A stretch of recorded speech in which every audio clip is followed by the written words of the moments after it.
ওই দেখ, আকাশ কেমন কালো মেঘে ঢেকে যাচ্ছে, মনে হচ্ছে এক্ষুনি বৃষ্টি নামবে রে। বৃষ্টি নামবে?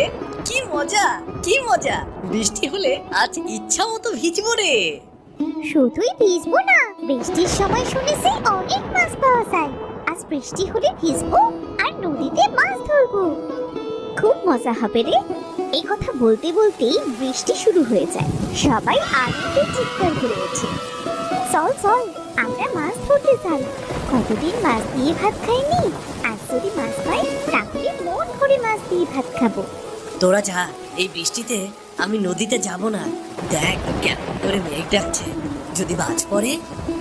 তাহলে তুই বাড়ি যা, আমরা তিনজন নদীতে মাছ ধরতে যাচ্ছি। রাব্বি সেখান থেকে বাড়ি চলে যায়।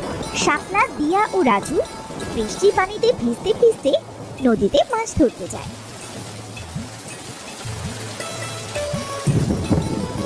তারা অনেকগুলো মাছ পায়, সেগুলো নিয়ে যে যার বাড়ি ফিরে যায়। মা, তুমি এখানে বসে কি এত ভাবছো? এতক্ষণে তোদের ফেরার সময় হলো। রাগ করো না মা, বৃষ্টি হলে তো নদীতে মাছ ভেসে বেড়ায় মা। অনেকদিন তো আমরা মাছ খাই না, তাই নদীতে মাছ ধরতে গিয়েছিলাম। দেখো না মা, কতগুলো মাছ এনেছি। মা, মাছগুলো ঝোল করবে। বৃষ্টির দিনে মাছ ঝোল দিয়ে ভাত খাবার মজাই আলাদা। ঠিক আছে, তোরা তাড়াতাড়ি জামা কাপড় পাল্টে নে, না হলে যে আবার ঠান্ডা লেগে যাবে। রাজু আর দিয়া কাপড় বদলে ঘরে গিয়ে দেখে তাদের ঘরে পানি পড়ছে। তোর বাবাকে কত করে বললাম এবার সালটা সারাও, বৃষ্টির দিনে ঘরে থাকাই যায় না, কিন্তু সে তো পেরে উঠলো না। আচ্ছা, আমি মাছগুলো কেটে রান্না করে নিই। মোহিনী মাছ কেটে রান্না করে।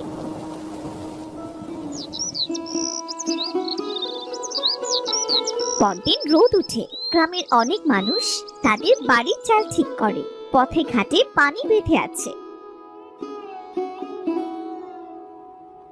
ভাই, এখন ঘরের চাল ঠিক করছো যে? কি করব ভাই, বর্ষা চলে এসেছে তো। তুমি তো জানো বর্ষার সময় গ্রামের অবস্থা কেমন হয়। বর্ষার জন্য কাল সারা রাত ঘুমাতে পারিনি, চাল বেয়ে সব পানি গায়ে পড়েছে। এজন্য ঘরের চালটা ঠিক করছি আর কি। বেশ ভালোই করছো ভাই, আমারও একই অবস্থা। আমার ঘরের চালটাও ঠিক করতে হতো, কাছে তেমন পয়সা নেই, এজন্য এবার পেরে উঠছি না। ঘরটা সারিয়ে নাও ভাই, শুনেছি এবার নাকি বৃষ্টির ভাগটা বেশি। এই বৃষ্টির সময় বউ বাচ্চা নিয়ে কোথায় যাবে তখন শুনি? দেখি কি করা যায়। আচ্ছা ভাই, আমি তবে আসি। আকাশের অবস্থা আজও তেমন ভালো নয়, মনে হচ্ছে আজও বৃষ্টি নামবে।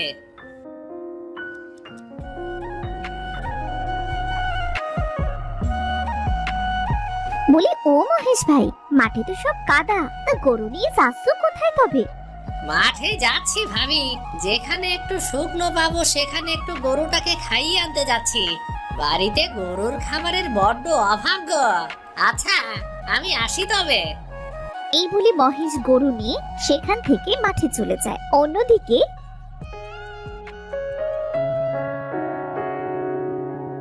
মা, ও মা, এখন তো বর্ষার সময়, না জানি কখন বর্ষা পড়তে শুরু করে। বাড়িতে তো জ্বালানি নেই মা, তখন জ্বালানির অভাবে না খেয়ে থাকতে হবে। আমি আর ভাই মিলে বরং জঙ্গলে যাচ্ছি। কাল তো ঝড় বৃষ্টি হয়েছিল মা, আজ জঙ্গলে অনেক জ্বালানি পাবো। আকাশের অবস্থা তো তেমন ভালো নয় রে, এই অবস্থায় তোদের জঙ্গলে যেতে হবে না। তুমি চিন্তা করো না মা, বর্ষা শুরু হবার আগেই আমরা চলে আসব। তাড়াতাড়ি ফিরিস কিন্তু। দিয়া আর রাজু তাদের মায়ের কাছ থেকে বিদায় নিয়ে জঙ্গলের উদ্দেশ্যে বেরিয়ে পড়ে। তারা হাঁটতে হাঁটতে একসময় জঙ্গলের অনেক গভীরে চলে আসে। দিদি, এখানে অনেক জ্বালানি হয়েছে, চলো একটু কুড়াই আমরা। ঠিক আছে ভাই। দিয়া আর রাজু জঙ্গলের ভেতর থেকে জ্বালানি কুড়াতে থাকে। হঠাৎ চারদিক অন্ধকার হয়ে আসে, আকাশ কালো মেঘে ঢেকে যায়। ভাই, আকাশ তো কালো মেঘে ছেয়ে গিয়েছে, মনে হচ্ছে এখনই কালবৈশাখী ঝড় উঠবে। দিদি, তাড়াতাড়ি বাড়ি চলো, আমার খুব ভয় করছে তো। ভয় পাস না ভাই, আমি আছি তো। দিদি, ওই দেখো আকাশে কেমন বজ্রপাত হচ্ছে। চল ভাই, যে জ্বালানিগুলো কুড়িয়েছি তাই দিয়ে 2-3 দিন চলে যাবে। ঝড় ওঠার আগে আমরা বাড়ি চলে যাই, চল। এই বলে রাজু আর দিয়া জ্বালানি নিয়ে জঙ্গল থেকে বাড়ি ফিরে আসে।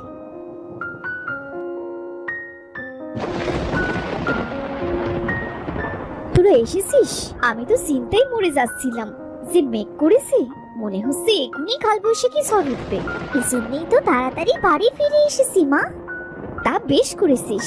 এখন হাত মুখ ধুয়ে 2 ভাই বোন দুটো খেয়ে নে দেখি। কাল একটা করে রুটি খেয়েছিলি, আজ যে এখনো পেটে একটি দানাও পড়েনি। ঠিক আছে মা। তারা হাত মুখ ধুয়ে খেতে বসে। এমন সময় প্রচুর বেগে ঝড় ওঠে। বলতে না বলতেই ঝড় শুরু হয়ে গেল। বর্ষার দিনে এই গ্রামে কোনো কাজই থাকে না, না জানি এবার কতদিন না খেয়ে থাকতে হয়। গ্রামে একবার বর্ষা শুরু হলে আমার তো আর নাম গন্ধটি থাকে না। মা, বর্ষা তো শুরু হয়ে গেল, বাবা তো এখনো বাড়ি ফিরলো না গরু নিয়ে। সত্যি তো, এই ঝড় বৃষ্টিতে তোর বাবা বাইরে কি করছে? কোনো বিপদ আপদ হলো না তো? না গো গিন্নি, আমার কোনো বিপদ হয়নি। মাঠে কিছু কাজ ছিল, শেষ করে তবেই গরুটা নিয়ে এলাম। কাল থেকে তো মনে হয় না কোনো কাজ পাবো। এই বর্ষার সময় যে কেন আসে? বর্ষার দিনে গ্রামের গরিব মানুষদের কত কষ্ট হয়। কথাটা একদম তুমি মন্দ বলনি। আচ্ছা, এসব পরে খাওয়া যাবে, এখন আগে দুটো খেয়ে নাও দেখি। মোহিনীর কথা মতো মহেশও খাবার খেতে বসে। খাবার খাওয়া শেষ করে তারা কিছু সময় গল্প করে। অন্যদিকে সময় যত বাড়তে থাকে, ঝড় বৃষ্টিও ততই বাড়তে থাকে। মা, বাবা, দেখো না চারদিকে কেমন পানি থই থই করছে। এই বৃষ্টি থামার তো কোনো নাম গন্ধ নেই। এভাবে বৃষ্টি থাকলে তো গ্রামের বাড়িঘর সব ডুবে যাবে। কথাটা মন্দ বলিসনি রে মা, খুব চিন্তা হচ্ছে আমার। কাছে তেমন টাকা কড়িও নেই, বাড়িতে তেমন বাজার সদাই নেই। বর্ষার দিনগুলো যে কি করে পার করব কে জানে রে। বিধাতা ঠিক একটা ব্যবস্থা করে দেবে। ও, বৃষ্টির জন্য তো গ্রামের অবস্থা খুব খারাপ। বৃষ্টির পানিতে তো হাঁটু সমান পানি উঠে গিয়েছে। কি করব বলো তো? পুকুর, নদী, খাল, বিল পানিতে থই থই করছে গো। বাবা, দেখো গ্রামের মানুষ কোথায় যেন যাচ্ছে। তাই তো দেখছি, কেউ নৌকায়, কেউ বা কলায় ভেলা বানিয়ে যাচ্ছে। কোথায় যাচ্ছে সবাই জিজ্ঞাসা করে দেখি তো। ও শামীম ভাই, ও বাচ্চা নিয়ে চললে কোথায়? ভাই, গ্রাম থেকে অনেক মানুষের ঘর ডুবে গিয়েছে, আমাদের ঘরে অনেকটা পানি ঢুকে গিয়েছে রে। এজন্য আগে থেকে বউ বাচ্চা নিয়ে গ্রাম ছেড়ে শহরে যাচ্ছি। এই বর্ষা সহজে কমবার নয়, গ্রামে কেমন করে থাকি বলো তো। বুঝতে পেরেছি ভাই। আচ্ছা, আমরা আসি তবে। তোমাদের বাড়িতেও তো পানি উঠতে শুরু করেছে, তোমরাও চলো শহরে। দেখি ভাই কি করা যায়। ওগো, গ্রাম থেকে তো সবাই চলে যাচ্ছে, আমরা কি করব? ছেলে মেয়ে দুটোকে নিয়ে আমরা কোথায় যাব? বাবা, মা, চলো না আমরা অন্যদের মতো শহরে চলে যাই। শহরে সবকিছুর অনেক বেশি দাম, তাছাড়া সেখানে যে থাকবো কোথায় আমরা? তাহলে এখন আমরা কি করব? বিধাতা, তুমি আমাদের একটা ব্যবস্থা করে দাও। এই বর্ষা এবার কমিয়ে দাও। বর্ষার জন্য গ্রামটা যে জনশূন্য হয়ে যাবে। এভাবে আরো 2 দিন কেটে যায়। বৃষ্টি পানিতে গ্রামের অনেক বাড়ি ডুবে যায়।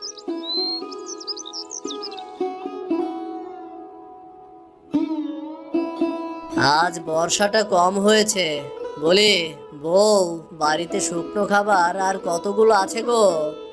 আজ যে কোনো খাবার নেই, ছেলে মেয়ে দুটো ক্ষুধায় ছটফট করছে। কি করব কিছু বুঝতে পারছি না। এই অবস্থায় তো কোথাও খাবার পাবো না, কি যে করি। আমি বলি কি, তুমি একবার জমিদার মশাইয়ের কাছে যাও, দেখো না উনি কি করে। জমিদার মশাই যে কিপটে, সে কি আমাদের সাহায্য করবে? চেষ্টা করে দেখোই না। এত করে যখন বলছো, তখন যেই দেখি কি করা যায়। বউ, এই কলার খেলা করেই আমি জমিদার বাড়ি যাচ্ছি। বাবা আমিও যাবো তোমার সাথে। তোকে যেতে হবে না মা, কখন আবার বর্ষা শুরু হয় কে জানে। বাবা তোমার সাথে যাই না, দেখো চারিদিকে কত পানি, আর খুব দেখতে ইচ্ছে করছে বাবা। ঠিক আছে, চল।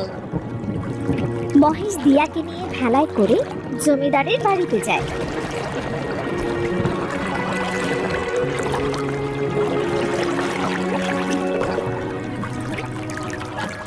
জমিদার মশাই, আপনি যদি সাহায্য না করেন তাহলে কোথায় যাব আমরা?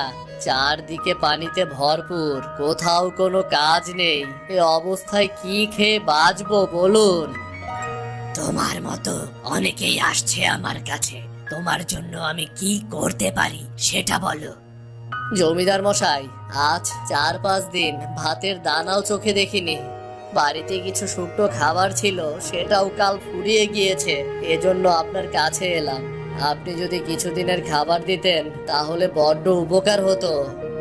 সবাইকে যদি আমি খাবার দিয়ে সাহায্য করি তাহলে তো আমারই কপালে খাবার জুটবে না। তোমাকে আমি সাহায্য করতে পারবো না বাপু। জমিদার মশাই, বর্ষার দিন শেষ হলেই আপনার খাবারের টাকা আমি শোধ করে দেব। এই চিরাগুলো দিয়ে আজকের দিন চলে যাবে, এটা নিয়ে ফিরে যাও। এর বেশি আমি তোমাকে সাহায্য করতে পারবো না। মহেশ আর কিছু না বলে জমিদারের দেওয়া চিরা নিয়ে বাড়ির পথে রওনা হয়। মহেশ আর দিয়া যখন বাড়ি ফিরছিল তখন তারা একটা বুড়িকে পানিতে ডুবে থাকতে দেখতে পায়। বাবা বাবা ওই দেখো, কে যেন পানিতে ডুবে যাচ্ছে, আমাদের লোকটাকে বাঁচানো উচিত বাবা। আরে, ওটা তো একটা বুড়ি মনে হচ্ছে। তাড়াতাড়ি চল, না হলে বুড়িটা মারা যাবে। তারা ভেলা নিয়ে বুড়ির কাছে যায়। অনেক কষ্টে বুড়িকে তারা পানি থেকে তোলে। তারা বুড়ির পেট থেকে পানি বার করে। এরপর বুড়ি জ্ঞান ফিরে পায়। তোদের অনেক ধন্যবাদ রে বাবা, তোরা আমার অনেক বড় উপকার করলি। তোরা না থাকলে হয়তো আজ আমি মরেই যেতাম। ধন্যবাদ কেন দিচ্ছ বুড়িমা? তুমি পানিতে ডুবে যাবে এটা আমরা কি দেখতে পারি বলো? বাবা, আজ 2 দিন ধরে কিছু খাইনি, আমায় কিছু খেতে দিবি? ক্ষুধার কষ্ট যে আমি আর সইতে পারছি না বাবা। ঠাকুমা, আমরাও যে না খেয়ে আছি, সেজন্য জমিদার মশাইয়ের কাছে গিয়েছিলাম, কিন্তু জমিদার মশাই ওটা চিড়ে দিয়ে আমাদের পাঠিয়ে দিল। আমাদের কাছে সেই চিড়েটুকুই আছে, তুমি কি চিড়ে খাবে? আমার ওই চিড়ে দিয়েই চলবে রে মেয়ে। এই নাও বুড়িমা, চিরাগুলো বরং তুমিই খাও তবে। মহেশের হাত থেকে চিড়াগুলো দেখে বুড়ি খপ করে সেগুলো নিয়ে খেতে শুরু করে। ঠাকুমা ঠাকুমা আস্তে খাও, তোমার গলায় বেঁধে যাবে তো। আমার কিছু হবে না রে মেয়ে। বুড়ির চিড়েগুলো খাওয়া শেষ হতেই বুড়ি একটা পরীতে পরিণত হয়। এ কি, কে আপনি? বুড়ি থেকে এমন সুন্দরী হলেন কেমন করে? আপনি যেই হন না কেন আমাদের ছেড়ে দিন, আমাদের কিন্তু মারবেন না। ভয় পেও না তোমরা, আমি পড়ি। তোমরা আমায় সাহায্য করেছো, আমি তোমাদের কি করে ক্ষতি করি বলো তো? আপনি পড়ি? আমি শুনেছি পরীরা নাকি খুব ভালো হয়, তবে আপনি অমন বুড়ি সেজেছিলেন কেন? আমি সব বলছি, আগে তোমরা ভেলা থেকে নেমে ওখানে চলো, দেখো ওখানে কোনো পানি নেই। ঠিক আছে। শোনো, আমি আর আমার সাথী পৃথিবীতে খেলা করছিলাম, তখন এক জাদুকর আমায় দেখে ফেলে আর সে আমাদের তাড়া করতে শুরু করে। অনেক কষ্টে জাদুকরের চোখে দিয়ে আমি এই গ্রামে এসে পড়ি। এসে দেখি এই গ্রামে এখন বর্ষার দিন, খুব খারাপ অবস্থা। তারপর কি হলো? তারপর আমি পরিরাজ্যে ফিরে যাবার জন্য রওনা দিই। উঠতে উঠতে পানির ভেতর পড়ে যাই, আর ওখানে চোরাবাড়ি থাকায় আমি উঠতেই পারছিলাম না। তাই বুড়ির রূপ নিই, যাতে আমায় কেউ সাহায্য করে। আর তার পরের ঘটনা সে তো তোমরা জানোই। বুঝতে পেরেছি পরি, আপনাকে সাহায্য করতে পেরে আমাদের অনেক ভালো লেগেছে। আমি তোমাদের উপহার দিতে চাই আমার জীবন বাঁচানোর জন্য।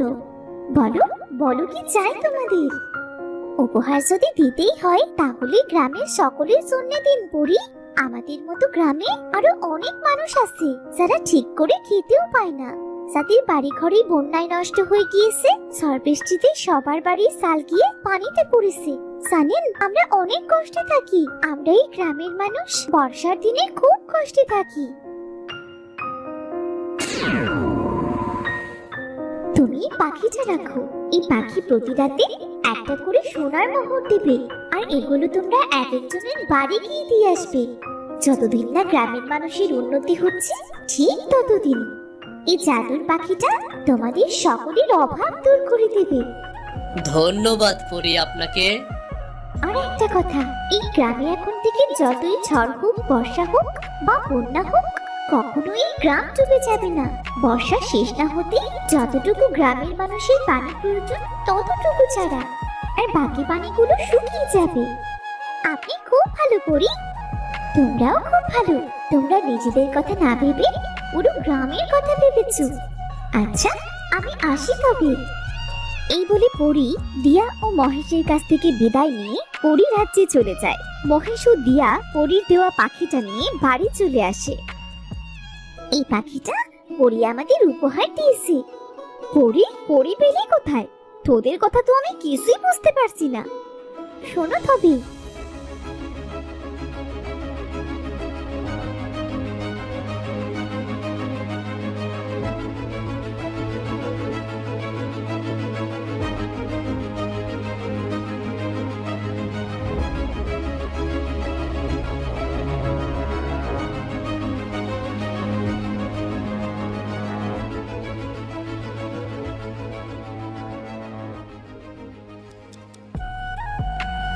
সত্যি বলছিস তুই?